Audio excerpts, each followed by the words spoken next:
It is 8:15 on a warm June evening, and my house has gone quiet.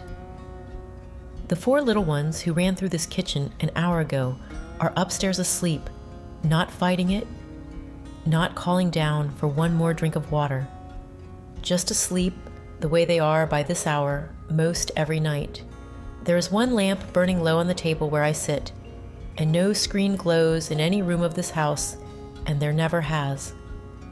By 4:30 tomorrow morning, they will be up again, out feeding the calves before the sun is well over the barn, and they will wake calm. Now think on your own house at 8:15. Maybe there is a child still wide awake in there, a small bright screen held close to his face in a dark room, and a bedtime that has turned into an hour of pleading every single night. Maybe he finally drops off near 10 and wakes cross and heavy in the morning, and the whole day starts behind, the breakfast rushed, the temper short, the both of you worn thin before the sun is well up. You are not a poor parent for it. You are fighting a thing that was built on purpose, to be hard to put down. I am going to show you the handful of plain habits that put our children to sleep by 8 and wake them steady. And I'll tell you the truth of it up front, because it's the part most folks get wrong. It is not simply that we took the screen away. Any parent watching this can begin what I'm about to show you tonight, screen in the house or not, and see a calmer child by the end of the week. My name is Miriam Fisher. I have lived in Lancaster County the whole of my life, and I raised my own children, and now watch my grandchildren grow up the same way. 65 years in a plain house with no television in the corner and no telephone on the wall, let alone a screen in a child's hand. So when I tell you a child can go to bed easy and sleep sound without any of it, I am not reading it off a page. I have put children to bed this way every night for more years than I care to count. 7 of my own, grown now, and a good crowd of grandchildren after them, and I have sat at the foot of a great many little beds. 2 things here matter more than all the rest, so stay with me for them. There is 1 hour of the evening that decides more than any other whether a child falls asleep easy or fights you till 10, and most homes fill that very hour with the one thing that ruins it. And there is a mistake nearly every tired parent makes at bedtime that sets a child's own body against sleep, though it feels like the kind thing to do at the time. I'll come to both before we're done. And I'll be honest with you about where our way has its limits, because it has them. Here is how this quiet got lost, and it is no dark plot. It only got easy to give away. A screen came into the house, and then into every room of it, and then into the small hands, because it kept a child still and let a worn-out parent breathe for a minute. I don't blame a soul for reaching for that. But the day moved indoors, and off of children's feet, the evening got bright and loud and ran later and later, and each generation handed down a little less of the old plain rhythm than it had been given. There is no money in telling a mother to buy nothing and simply do less after supper, so no one told her. The rhythm didn't die out. It only stopped being passed from a mother's hands into her daughter's, the way it always had been, until a whole generation grew up never once having seen it done. Let me hand it back to you, plain and in order. The first habit is the one you'd guess, so I'll be quick with it and honest about what it does and does not do. In our house, the screen never comes in, not the television, not the tablet, not the little telephone that plays its moving pictures. Here is the plain reason it matters so much at night. A screen is bright, and it is fast, and there is always one more thing waiting on it, and a child's mind lit up that way will not wind down for sleep. You are asking a body that has been told it is high noon to lie down and rest in the dark. The English have a whole body of children's doctors, the American Academy of Pediatrics, and even they now tell parents to keep the screens out of the bedroom and shut them off a good half hour to an hour before bed. We simply never let them in to begin with, the whole evening long. My mother never had one to pry out of our hands, and neither did I. But hear me close, because this is where most folks stop and go wrong. Taking the screen away is only the first habit, and standing by itself, it is the weakest of the 6. Pull the screen out of a child's evening and put nothing in its place, and by 7 o'clock, you will have a bored and cross little one on your hands, and you'll wonder what all the fuss was for. The calm does not come from the empty hand. It comes from what we fill the rest of the day and the evening with, and that is the real teaching. So stay with me. The second habit is one most folks never think of, and it may be the quiet heart of the whole thing. In our house, the light goes down as the sun does. We have no wire running from the public power line, so there are no bright bulbs blazing in every room past dark, and no screens throwing their cold light up onto a child's face. When evening comes, we light 1 lamp, or 2, kerosene, or gas, or a little battery lamp, and the whole house goes dim and low and golden. Here is why that matters more than it seems. A body reads the light around it to know what hour of the day it is. Bright light late tells it the day is still going strong, and it stays awake and ready for more. Soft, dim light tells it the night has truly come, and it grows heavy and slow and ready for sleep, the way it was made to. I have watched this in my own grandchildren 100 times over. When the lamp burns low and the room goes soft, their eyes get heavy on their own, and I have not had to say a single word. You need not throw out your electric to have this in your house. As the evening wears on, put out the bright overhead lights and leave 1 low warm lamp burning.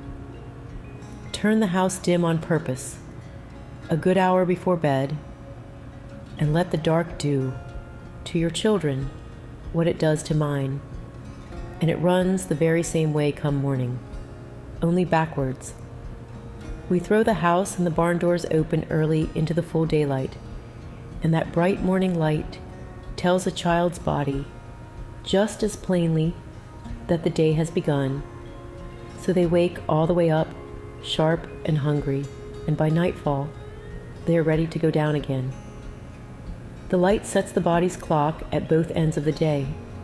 Most English homes have it turned exactly around, dim and slow and sluggish in the morning, then bright and loud and glowing, well past dark. The third habit happens long before bedtime, out in the daylight, and without it, none of the rest will save you. Our children spend their days outdoors and on their feet, at real work and real play. A child of 4 or 5 here already has chores: eggs to gather, a calf to feed, weeds to pull, an armful of wood to carry, and between the chores, they are running the yard, climbing the trees, wading in the creek, out in the open air from breakfast, clear to supper. Here is the plain mechanism, and every mother already knows it deep down. A body that has truly worked and played hard in the open air is worn out when night comes, and a worn-out body sleeps. This is not something I read in a study. It is something I have watched with my own eyes for 65 years. A child kept indoors and still all day, nothing moving but his 2 thumbs on a screen, comes to bedtime with a restless body and a wound-up mind, and no dark room on earth will settle him. Get your children outside and let them get good and tired in the daylight while they have it. My grandson feeds the calves before the sun is up, and by the time his head finds the pillow at night, he is asleep before I reach the door. That tiredness is honest, and it costs you nothing, and it is most of the whole battle, and it is not only the sleeping that it mends. a child who spends his days out in the open air, at real work and real play, comes to the supper table steadier and sits down to his lessons, easier than one who passed the whole day indoors behind a screen. I have watched that in my own for 65 years, and the English have lately begun to notice the very same thing in theirs. I will not tell you a screen is the whole cause of every restless, rattled child, because it is not. But I will tell you plainly that a day spent outdoors and a day spent behind a screen do not raise the same child. The fourth habit is the one that turns all of this from a nightly struggle into a thing that near runs itself. One bedtime held the same every single night. In our house, the evening goes in the same order it has always gone. The last chores, then supper, then the washing up, then a little sitting together, then prayer, then bed. And it happens at the same hour tonight that it did last night, and will again tomorrow. The little ones are down by 8, and the rest of us, not long after. Here is why the sameness matters so much. A child's body learns a rhythm, the way his feet learn a path across a familiar field. Walk the same steps at the same hour, night after night, and the body begins getting ready for sleep on its own. Before you ever say the word, the washing and the prayer become the signal, and the sleep comes down to meet it. Change the hour every night, late one day and early the next, and the body never learns the path, and every bedtime is a cold start and a fresh fight. Pick 1 hour and hold to it, weekday and weekend, summer and winter, as near as this life will let you. My mother put us down at the same hour the year round, and I never once knew bedtime to be a battle in her house, nor is it in mine. The fifth habit is the one nobody wants to hear, and it is the one that makes an early bedtime possible at all. You cannot have a child asleep by 8 in the evening if you let him sleep until 8 in the morning. It does not work that way, and no trick will make it. We are up in this house by 4:30 or 5 because the animals will not wait, and the day's work starts in the dark. And because the morning comes early, the evening comes early right along with it. By 8 o'clock, a child who rose at 4:30 is worn clean out, and his bed is a mercy to him, not a punishment. Here is the plain truth of it. The morning pulls the whole day behind it. If you want your children going down earlier at night, wake them a little earlier in the morning, and don't let them win back the lost sleep at noon. In a day or two, the whole rhythm slides earlier on its own, because a body that got up with the birds is truly ready for bed when the light goes. It feels backwards to wake a tired child earlier, I know it does, but it is the key that turns the whole lock. The sixth habit is that 1 hour I promised you, the hour that decides more than any other, and here is exactly how we fill it. The last hour before bed in our house is quiet, and the children's hands are busy with small, slow things, not a screen, and not a rough and tumble game that only winds them back up, but the calm, plain work of the evening. The girls might shell peas at the table or mend a hem. The little ones page through a book by the lamp, or sit and listen while someone reads aloud. There is prayer, and there is quiet talk between us. Here is why it works so well. A child cannot go from wound up straight to asleep any more than a running horse can stop square in its tracks. He needs a slowing down, a coming down hour, and what you choose to put in that hour decides how the whole night goes. Fill it with a bright, fast screen, and you have wound the spring tight at the very moment it needed to unwind. And it is the fast, poking sort of screen that does the worst of it. The games, the little videos that never once come to an end, worse even than a quiet, still picture on a wall, because it keeps a child reaching and wanting and pushing a button right up until his head hits the pillow. Fill it instead with dim light and slow, quiet work for the hands, and by the end of it, the child is already halfway to sleep in his chair. Even the English children's doctors say that last stretch before bed ought to be screen-free and calm. We only make the whole evening that way. Give your children a quiet, dim, slow hour before bed, their hands busy and no screen anywhere in sight, and watch how easy they go down at the end of it. There is one more small thing, and I'll keep it short, for it is only plain common sense. We eat our supper early in this house, and not too heavy, and we don't hand a child something sweet at the tail end of the day. A full and sugared-up stomach fights sleep near as hard as a screen does. You have felt that yourself, lying awake at midnight after a late and heavy meal.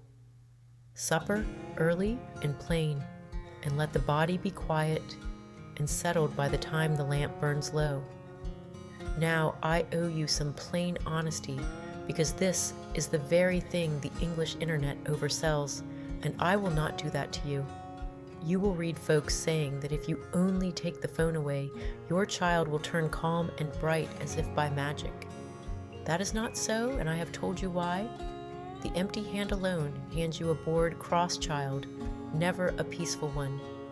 The calm is the whole day standing behind it, the work, the open air, the dim evening, the one steady hour, the early morning, the whole of it together.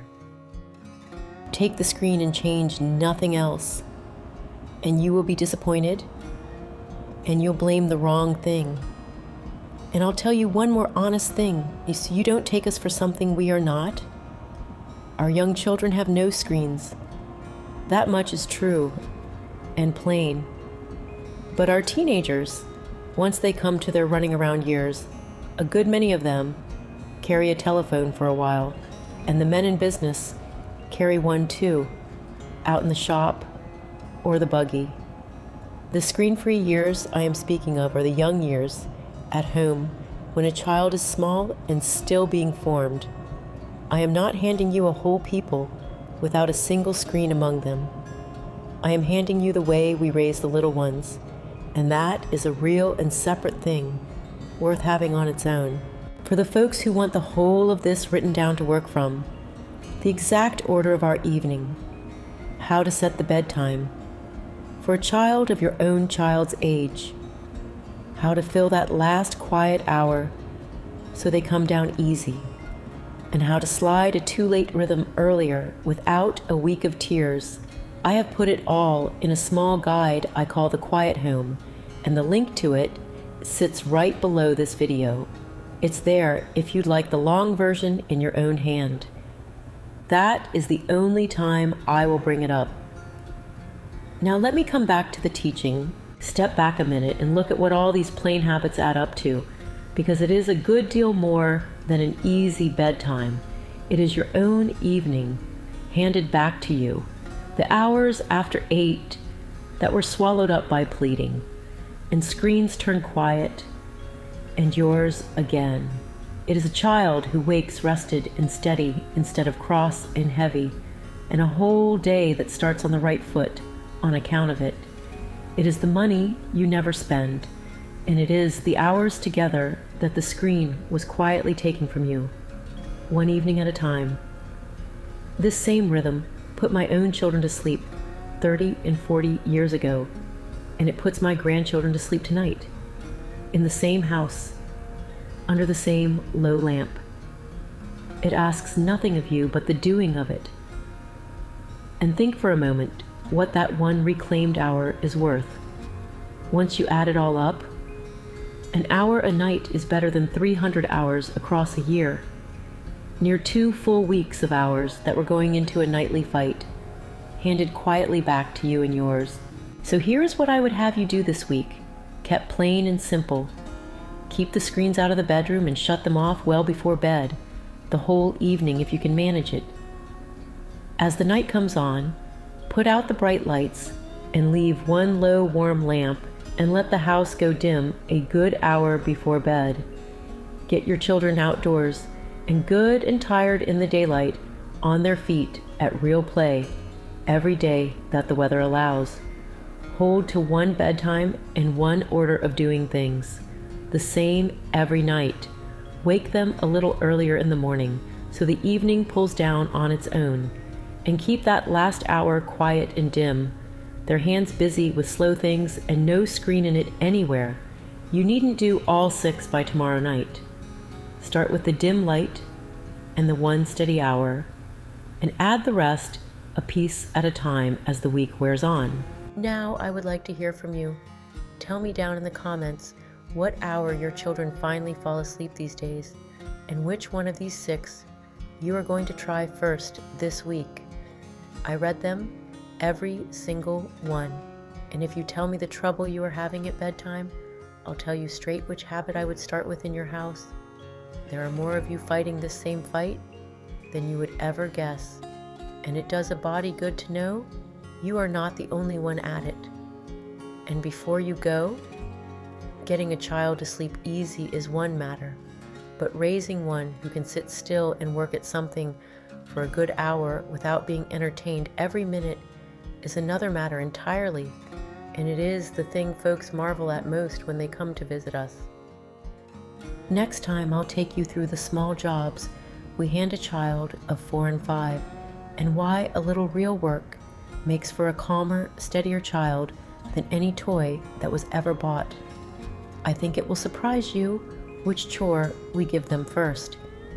Until then, let your evenings go dim and quiet, and put your little ones to bed while the light is still soft. The calm was never a thing we bought. It is only what's left in a house once you stop letting the noise in.